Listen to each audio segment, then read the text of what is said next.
नमस्कार दोस्तों, मैं हूं नवीन कुमार। आज के वीडियो में हमेशा की तरह दो कहानियां हैं। दोनों ही सच्ची और दिलचस्प हैं, इसलिए आप आखिर तक जरूर देखना। आज की पहली कहानी भोपाल की है। ये बात 2025 की है। भोपाल में एक कॉलोनी है, प्रतीक गार्डन कॉलोनी। इसी कॉलोनी में अविनाश प्रजापति अपने परिवार के साथ रहता था। उसके साथ उसकी पत्नी चंद्रिका और उनका 5 साल का बेटा भी है। अविनाश प्रजापति असल में नरसिंहपुर का रहने वाला था। उसके पापा गांव में छोटा मोटा काम करते थे। करीब 1.5 साल से वो भोपाल में रह रहा था। उसका चेहरा तो बिल्कुल साधारण था, लेकिन बोलचाल में बड़ा तेज तर्रार और घुलने मिलने वाला। इसी वजह से लोग जल्द ही उसकी बातों में आ जाते। कपड़े लत्तों और ठाट बाट का उसे खास शौक था, इसलिए देखने में भी वह हमेशा ठीक ठाक ही लगता था। दोस्तों का अच्छा खासा ग्रुप बना लिया था और जान पहचान भी काफी बढ़ा ली थी। लेकिन असलियत ये थी कि उसे लोगों को बेवकूफ बनाकर पैसे उड़ाने की आदत थी। कभी लोहे की सरिया बेचने का नाम लेकर, कभी कोई ऐप बनाने का झांसा देकर, तो कभी निवेश का लालच दिखाकर लोगों से पैसा ऐंठता। इसी वजह से उसके खिलाफ कई एफआईआर भी दर्ज हो चुकी हैं। उसकी शादी भी हुई थी, मगर उसके इस चाल चलन से तंग आकर उसकी पत्नी ने उसे छोड़ दिया। दोनों का तलाक हो गया और तब से अविनाश अकेला ही रह रहा है। अविनाश की जिंदगी में एक मोड़ तब आया जब वो एक ऑटोमोबाइल कंपनी में कार खरीदने गया। वहीं उसकी मुलाकात सेल्स एग्जीक्यूटिव चंद्रिका पालीवाल से हुई। चंद्रिका गोरी चिट्टी, थोड़ी गोल मटोल और एकदम बिंदास टाइप लड़की थी। उसका स्वभाव इतना खुला खुला था कि लड़के आसानी से उसकी तरफ खिंच जाते। कई लड़के उससे दोस्ती करने की कोशिश करते रहते और वो भी जिनसे पट जाए उनसे दोस्ती कर लेती थी। उसकी पहचान बड़े बड़े लोगों में थी। राजनेताओं से लेकर मुख्यमंत्री, विधायक और सांसद तक से वो मिल चुकी थी। उसके फोटो भी सबूत हैं। ऐशो आराम से जीना उसे खूब पसंद था। सोशल मीडिया पर भी वो काफी एक्टिव थी। अपनी आलीशान लाइफस्टाइल दिखाने में उसे मजा आता था। इंस्टाग्राम पर उसके 28,000 से भी ज्यादा फॉलोअर्स थे। अविनाश को चंद्रिका का बिंदास अंदाज अच्छा लगने लगा। वो उसके पीछे पड़ा तो चंद्रिका भी उसके मीठे बोलों में फंस गई। अविनाश अपने आप को अमीर और बिजनेसमैन बताता था, तो चंद्रिका को भी लगा कि ये पैसे वाला है। चंद्रिका के स्टाइल और उसके उठने बैठने को देखकर अविनाश को भी लगा कि वो किसी अमीर घर की पढ़ी लिखी लड़की है। इसी सोच में दोनों करीब आए। दोस्ती हुई और फिर प्यार करके शादी कर ली। शादी के बाद शुरू के कुछ महीने बड़े मजे में बीते। दोनों ने खुलकर एंजॉय किया। लेकिन धीरे धीरे असलियत सामने आई। अविनाश अमीर नहीं था, न ही चंद्रिका। दोनों ही आम घर से थे, लेकिन दोनों को शौक बड़े बड़े थे। पैसों की तंगी शुरू हो गई। चंद्रिका सज धज कर अलग अलग मर्दों के बीच घूमने लगी। अविनाश लोगों को बेवकूफ बनाकर पैसे ठगने लगा।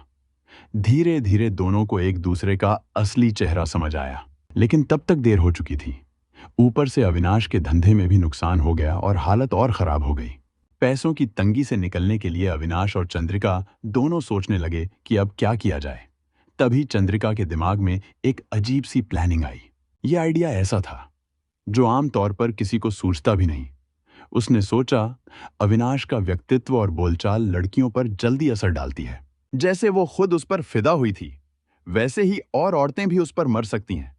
तो क्यों न किसी अमीर औरत को फंसाया जाए, उसे शादी का झांसा दिया जाए और उससे नजदीकी बढ़ाई जाए। फिर जब अविनाश उस औरत से संबंध बनाएगा तो चंद्रिका छुपकर उसका वीडियो बना लेगी। उसी वीडियो के दम पर उस औरत को ब्लैकमेल करके पैसे ऐंठे जा सकते हैं। दुनिया में ऐसे कई केस सामने आए हैं जहां औरतें मजबूरी में गैर पुरुषों से रिश्ते रखती हैं, या कुछ नीच लोग अपनी पत्नी को पैसों के लिए धंधे पर लगा देते हैं। लेकिन पैसों के लिए पति को ही किसी और औरत को खुश करने भेजना और फिर उसी से ब्लैकमेल करना, यह बेहद घटिया और विकृत आइडिया चंद्रिका के दिमाग में ही आया। जब चंद्रिका ने यह प्लान अविनाश को बताया तो पहले तो उसने हैरानी से उसकी बातों का अंदाजा लिया, लेकिन फिर अंदर से खुश हो गया।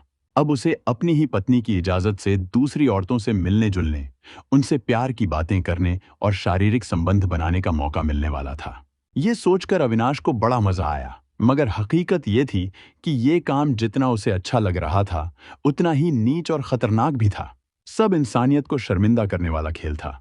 और हैरानी की बात यह थी कि इसमें एक औरत ही दूसरी औरत को फंसाने की साजिश रच रही थी। दोनों ने तय किया कि इसके लिए मैट्रिमोनियल वेबसाइट का इस्तेमाल करेंगे। वहां कोई भी झूठी जानकारी डालना आसान था, ये बात उन्हें पता थी। लेकिन असलियत में किसी औरत को फंसाना इतना आसान भी नहीं था। उन्होंने सोचा कि कुंवारी लड़की को नहीं देखना चाहिए, क्योंकि उसे फंसाने में उल्टा अविनाश को ही खर्च करना पड़ता। इसलिए प्लान बनाया गया कि किसी विधवा औरत को टारगेट किया जाए। वजह यह थी कि विधवा को शादीशुदा जिंदगी का अनुभव होता है। वो दूसरी शादी को लेकर ज्यादा उम्मीद रखेगी और थोड़ी कोशिश करने पर रिश्ता करीबी तक पहुंच सकता है। लेकिन टारगेट साधारण विधवा नहीं होनी चाहिए, बल्कि कमाने वाली, अच्छी नौकरी या बिजनेस करने वाली औरत होनी चाहिए। तभी उसे ब्लैकमेल करके पैसे वसूले जा सकते हैं। पूरा प्लान पति पत्नी ने मिलकर बनाया और फिर दोनों इस गंदे खेल में लग गए। अविनाश ने एक ऑनलाइन मैट्रिमोनियल वेबसाइट पर अपना अकाउंट बनाया। उसने अपनी चमक दमक वाले फोटो लगा दिए और खुद को बिजनेसमैन बताया। साथ ही लिख दिया कि उसका तलाक हो चुका है और वह दूसरी शादी करना चाहता है। कई लोगों की तरफ से प्रस्ताव आ रहे थे, पर वह धीरज से सही लड़की का इंतजार कर रहा था। उसे ऐसी औरत चाहिए थी जो आसानी से फंस जाए। वहीं से उसे दो प्रोफाइल अच्छी लगी। दोनों ही विधवा थीं, दिखने में सुंदर थीं और अमीर भी थीं। एक कॉरपोरेट सेक्टर में काम करती थी और दूसरी बैंक में नौकरी करती थी। अविनाश को एक खूबसूरत साथी चाहिए थी, जबकि चंद्रिका चाहती थी कि वो अमीर औरतों को फंसाकर पैसे निकाल सके। दोनों ने मिलकर तय किया कि इन दोनों पर ध्यान केंद्रित करेंगे। अब अविनाश ने उन दोनों लड़कियों से संपर्क करना शुरू किया। वेबसाइट के जरिए दोस्ती होने के बाद उन्होंने अपने मोबाइल नंबर शेयर किए और बात करने लगे। लड़कियों को जानकारी देते हुए अविनाश ने कहा कि वह व्यवसाय करता है, सब कुछ ठीक है, लेकिन उसकी पत्नी का स्वभाव उसे नहीं भाया, इसलिए तलाक हो गया। वह बस चाहता है कि उसके पास समझने वाली साथी हो। वह धीरे धीरे उनके करीब आता गया। बैंक में नौकरी करने वाली लड़की शाम को काफी खाली रहती थी, इसलिए अविनाश शाम के समय उससे ज्यादा चैट करता था। वहीं कॉरपोरेट सेक्टर की लड़की सुबह के समय खाली रहती थी, तो वह सुबह उसके साथ चैट करता था। कुछ ही दिनों में अविनाश ने दोनों को मिलने का प्रस्ताव रखा।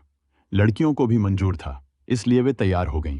शहर के अलग अलग हिस्सों में जाकर उसने दोनों से मुलाकात की। मीठी बातें करके उसने उनका भरोसा जीत लिया और खुद को अच्छा, सज्जन और भरोसेमंद दिखाया। इसके बाद बातचीत और मिलना जुलना बढ़ गया। अब चंद्रिका भी सक्रिय हो गई। उसने अपने घर में एक बेडरूम तैयार किया और उस बेडरूम को देखकर ही किसी भी गतिविधि को कैमरे में कैद करने के लिए पास की दूसरी कमरे में कैमरा लगवा दिया। दोनों ने मिलकर यह भी चेक किया कि बेडरूम में हो रही हर चीज कैमरे में ठीक से रिकॉर्ड हो रही है या नहीं। अविनाश और बैंकर लड़की के बीच संपर्क और भरोसा धीरे धीरे बढ़ा। अविनाश ने चंद्रिका के कैमरे की मदद से पूरा माहौल ऐसा बना दिया कि लड़की को किसी तीसरे के होने का अंदेशा भी न हो। उसने धीरे धीरे लड़की को अपने जाल में फंसाया और उसके भरोसे का फायदा उठाया। लड़की भी उससे खुलकर बातचीत करने लगी और दोनों अक्सर पार्क या झील किनारे बैठकर बातें करते।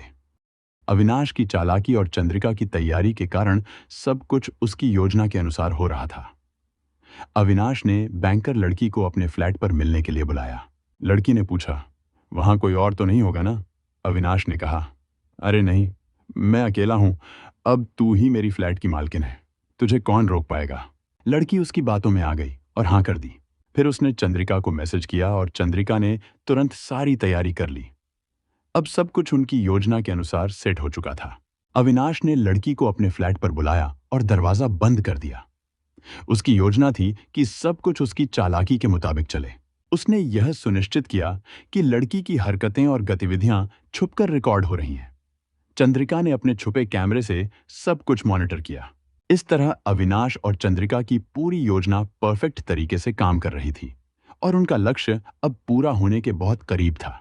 अविनाश और चंद्रिका की साजिश धीरे धीरे काम कर रही थी। उन्होंने दोनों विधवा लड़कियों को फंसाया और उनका रिकॉर्ड रख लिया। अब उनके पास सबूत थे जिनसे वे लड़कियों से पैसे मांग सकते थे। एक दिन अविनाश ने बैंक में काम करने वाली लड़की से अपनी पैसों की तंगी के बारे में बात की। लड़की ने पूछा कि पैसे क्यों चाहिए और कितने चाहिए। उसने सोच समझकर मदद करने का फैसला किया। इस तरह अविनाश और चंद्रिका अपनी चालाकी से अपना फायदा उठाने लगे। कुछ ही दिनों में अविनाश ने लड़कियों से उनका वीडियो शेयर किया। लड़की को तब समझ आया कि सब कुछ एक जाल था, लेकिन वह पहले ही फंस चुकी थी। उसके पास अब कोई रास्ता नहीं था और मजबूरी में उसे पैसे देने पड़े। इसी तरह अविनाश ने कॉरपोरेट सेक्टर की लड़की के साथ भी यही चाल चली और उस पर भी दबाव बनाना शुरू किया। अविनाश का दबाव और चालाकी दोनों लड़कियों पर बढ़ने लगी। उन्हें अब समझ में आ गया कि वह शादी में कोई दिलचस्पी नहीं रखता, उसे सिर्फ पैसे चाहिए।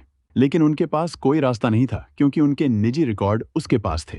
आखिरकार कॉरपोरेट सेक्टर में काम करने वाली लड़की पुलिस के पास गई और शिकायत की कि अविनाश ने शादी का झांसा देकर उसका फायदा उठाया और उसे ब्लैकमेल किया। शिकायत मिलने के बाद पुलिस ने अविनाश को हिरासत में ले लिया। गहराई से पूछताछ करने पर उसने अपनी पूरी साजिश पुलिस के सामने बता दी। इसके बाद बैंक में काम करने वाली दूसरी लड़की ने भी शिकायत दर्ज कराई। एक के बाद एक शिकायतें मिलने के कारण पुलिस भी सतर्क हो गई। पुलिस अब यह पता लगाने में लगी है कि और कितनी महिलाएं इस जाल में फंसी हैं। इस पूरे मामले की मुख्य साजिशकर्ता और अविनाश की पत्नी चंद्रिका शिकायत दर्ज होने के बाद फरार हो गई है। पुलिस अब उसका भी पता लगा रही है। खबरों में कहा जा रहा है कि उसके पीछे राजनीतिक मदद है।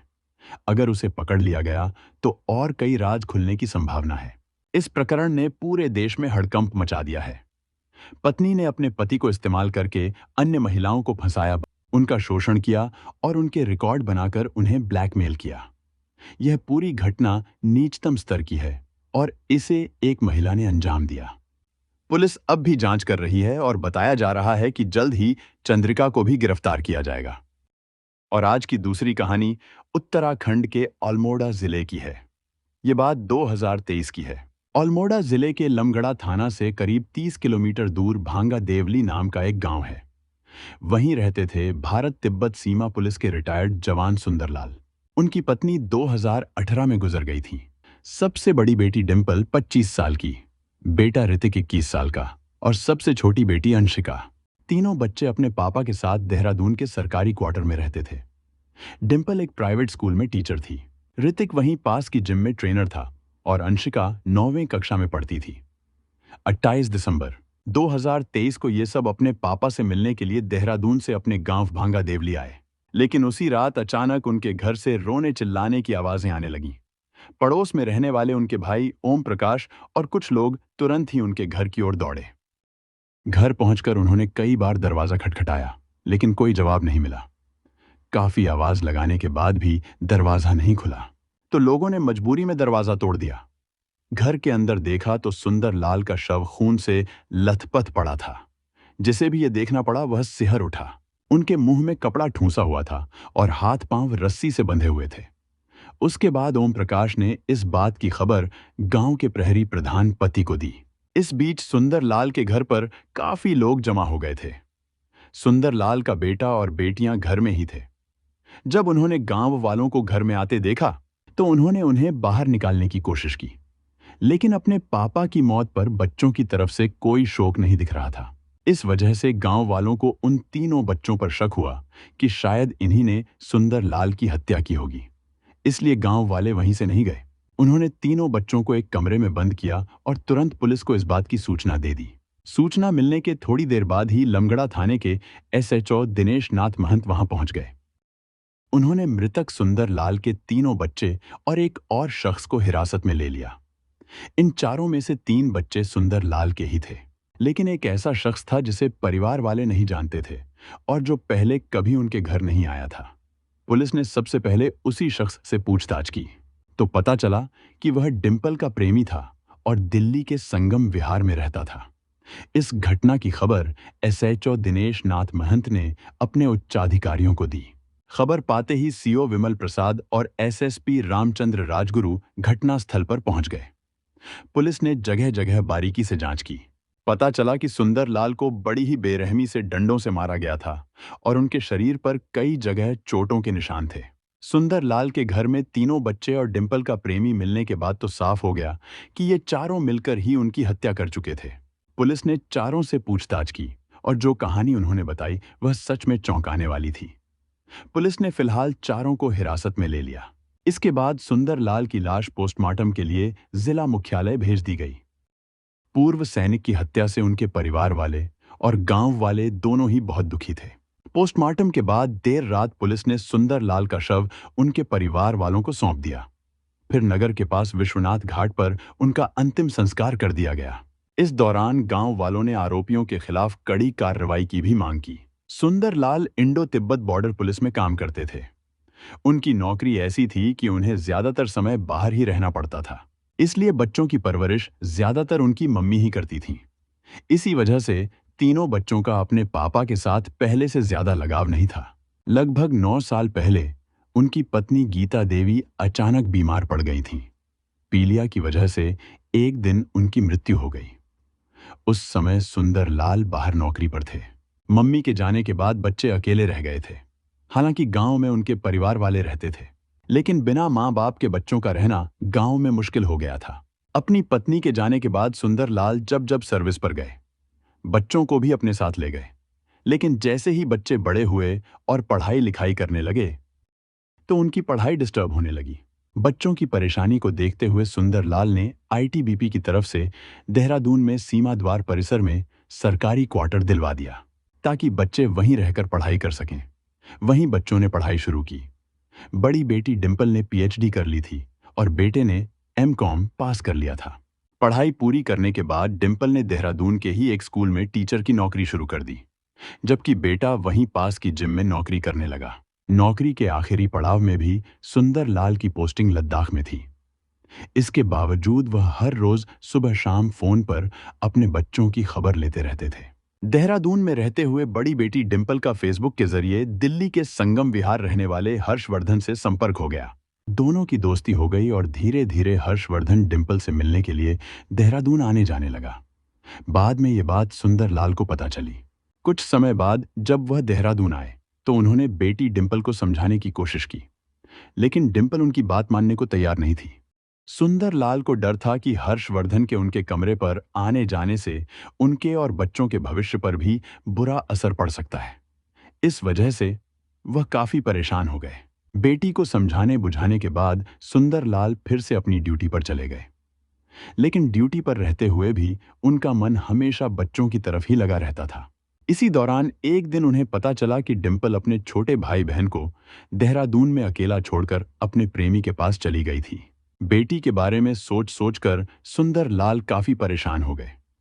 उन्हें डर लगने लगा कि डिंपल कहीं उनकी मर्जी के बिना हर्षवर्धन से शादी न कर ले, जबकि सुंदरलाल चाहते थे कि उनकी बेटी किसी अच्छे परिवार में शादी करे।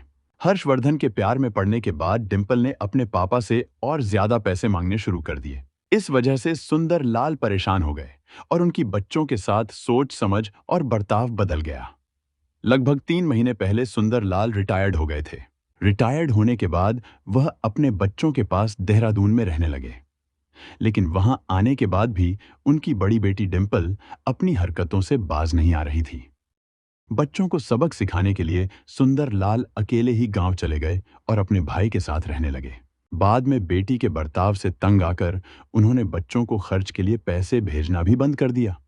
हालांकि बेटी और बेटा दोनों कमाने लगे थे, लेकिन छोटी बेटी अंशिका उस समय पढ़ाई कर रही थी। जब कभी उसे पैसों की जरूरत होती, तो वह अपने भाई से मांगती। बाप के रहते हुए भी भाई से पैसे मांगना उसे अच्छा नहीं लगता था और यह बात उसे थोड़ी खलती थी। सुंदरलाल के गांव जाकर रहने पर उनके बच्चों को शक होने लगा कि कहीं परिवार वाले उनके पैसे या संपत्ति पर कब्जा न कर लें। अपने पिता के इस व्यवहार से तंग आकर बच्चे उनके बारे में गलत गलत बातें सोचने लगे थे। उन्हें डर था कि उनके पापा के गांव में किसी औरत के साथ अवैध संबंध तो नहीं है और कहीं उनका सारा पैसा उसी औरत के नाम न हो जाए। डिंपल ने यह बात अपने प्रेमी से भी बता दी थी। सुंदरलाल को रिटायरमेंट पर काफी मोटी रकम मिली थी। बच्चों की नजरें उसी पैसे पर थीं। इसके बाद उनकी बड़ी बेटी और बेटा उनसे पैसों की मांग करने लगे, लेकिन सुंदरलाल चाहते थे कि ये पैसे उनके बच्चों के बेहतर भविष्य के लिए सुरक्षित रहें। यही गलतफहमी बच्चों और पिता के बीच बार बार झगड़े का कारण बन रही थी।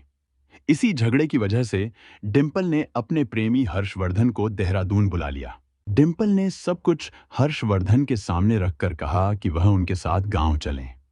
हर्षवर्धन पैसों का लालची था।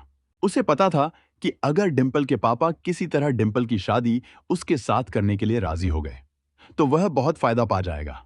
लेकिन सब कुछ अपने हाथ से निकलता देख उसका माथा ठनक गया।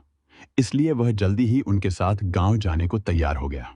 घर से निकलने से पहले ही चारों ने सोचा कि किसी भी तरह से सुंदर लाल को समझाकर अपने साथ देहरादून ले आएंगे। 28 दिसंबर 2023 को योजना बनाकर सभी गांव पहुंचे। गांव पहुंचकर चारों ने सुंदर लाल को समझाने की कोशिश की। उन्होंने बार बार विनती की कि बच्चों को शहर में अकेला छोड़कर आपका गांव में रहना ठीक नहीं है। इससे आपके बच्चों की भी बदनामी होगी। लेकिन सुंदर लाल किसी भी कीमत पर न गांव छोड़ने को तैयार थे और न ही बच्चों को कोई पैसा देने के लिए राजी हुए। 29 दिसंबर की रात उनका झगड़ा और बढ़ गया। सुंदर लाल शराब के नशे में थे और किसी की नहीं सुन रहे थे। फिर डिंपल, उसका भाई ऋतिक, अंशिका और हर्षवर्धन मिलकर उन्होंने सुंदर लाल को खत्म करने की साजिश रची ताकि जो जमीन जायदाद थी वह उनके पास रहे। उस शाम बातें बढ़ीं तो पहले चारों ने सुंदर लाल के पैर बांध दिए ताकि वह भाग न सके। फिर लाठी डंडों से उनकी पिटाई शुरू कर दी। सुंदर लाल ने चीखना शुरू किया तो उनकी आवाज सुनकर चाचा और कुछ पड़ोसी घर पर आए। जब लोगों ने दरवाजा खोलने की कोशिश की तो अंदर से कोई दरवाजा नहीं खोला गया और खूंखारों ने सुंदर लाल के मुंह में कपड़ा ठूंस दिया ताकि उनकी आवाज बाहर ना आए। जब बाहर वाले जोर जोर से दरवाजा पीटने लगे तो हर्षवर्धन ने घर में रखे स्टील के पाइप को कपड़े में छिपाकर दिखाया और धमकी दी कि ये उनका निजी मामला है। किसी ने हस्तक्षेप किया तो वह गोली तक चला देगा। गांव वालों ने वह पाइप बंदूक समझ लिया और डर के मारे वहां से भाग गए। उनके चले जाने के बाद चारों ने फिर से सुंदर लाल पर हमला करना शुरू कर दिया। हर्षवर्धन उस वक्त पूरी तरह जल्लाद बन चुका था। उसने घर में रखी एक दरांती उठाई और उससे वार कर सुंदर लाल की हत्या कर दी। फिर गांव वाले दरवाजा तोड़कर घर में घुस आए। इससे पहले कि चारों भाग पाते, गांव वालों ने उन्हें एक कमरे में बंद किया और पुलिस को फोन कर दिया। इसके बाद पुलिस ने चारों को गिरफ्तार कर लिया। पुलिस ने इस हत्याकांड में इस्तेमाल लाठी, डंडे और दरांती भी जब्त कर ली। इस मामले में मृतक सुंदर लाल के भाई ओम प्रकाश ने चारों आरोपियों के खिलाफ हत्या की रिपोर्ट दर्ज कराई। इस हत्याकांड में डिंपल्स, उसका प्रेमी हर्षवर्धन और बेटा ऋतिक को पुलिस ने कोर्ट में पेश करके जेल भेज दिया। वहीं चौथी आरोपी नाबालिग बेटी अंशिका को बाल सुधार गृह भेजा गया। सुंदर लाल के 3 बच्चे थे और उसके बाद सब कुछ उनके नाम पर आने वाला था। फिर भी उन्होंने ऐसा भयानक कदम क्यों उठाया? अपने ही पापा के खून से हाथ रंगते हुए उन्होंने अपना ही भविष्य चौपट कर लिया। पैसे का लालच इंसान को कितना अंधा कर देता है। वह अपने पराये का भी ख्याल नहीं रखता और इसके लिए खून खराबा तक कर डालता है। भले ही बाद में उसे धन दौलत मिले या न मिले, वह अपनी पूरी जिंदगी ही बर्बाद कर देता है। ये सब तीनों बच्चों ने कर दिखाया। उन्होंने अपने पापा की रिटायरमेंट की रकम हड़पने के लिए अपनी ही जिंदगी को बर्बाद कर दिया। हमारा उद्देश्य यह है कि लोग इन घटनाओं से सीखें और गलत रास्तों पर चलने से बचें। यह कहानी एक अहम चेतावनी है जो हमें बताती है कि जीवन में सही फैसले लेना कितना जरूरी है। हमें मिलकर एक बेहतर समाज बनाने की कोशिश करनी चाहिए जहां प्यार और ईमानदारी की अहमियत हो। ऐसी सच्ची घटनाओं और उनसे मिले संदेशों के साथ मैं फिर लौट कर आऊंगा। तब तक के लिए सुरक्षित रहें, सतर्क रहें और याद रखें कि हर कदम सोच समझकर उठाएं।